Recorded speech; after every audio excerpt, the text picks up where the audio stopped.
Le piccole imprese da sole generano il 54% delle esportazioni e il 41% del PIL italiano. Ma qual è stato l'impatto economico della pandemia e cosa si deve fare? Credo che noi abbiamo bisogno di uno sviluppo diverso della nostra economia del nostro territorio. Ecco, per cui credo sia importante una sinergia che passa attraverso da il governo centrale alla regione che ricada poi effettivamente nel territorio.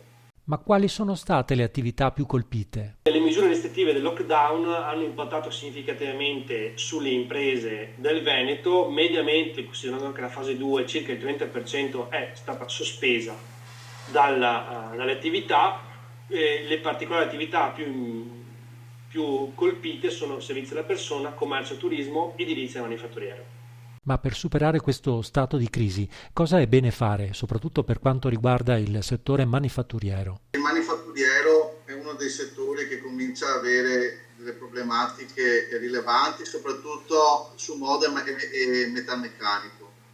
Io vorrei sottolineare questo aspetto per far capire che se vogliamo far partire questa tipologia di attività è necessario che ritorniamo a investire in competenze all'interno di questi comparti, perché sono comparti che hanno gestito, in cui alcune lavorazioni sono andate a finire fuori, le filiere si sono un po' sfilacciate e non possiamo più permetterci di non ricostruire e ricambiare anche dal punto di vista generazionale delle competenze.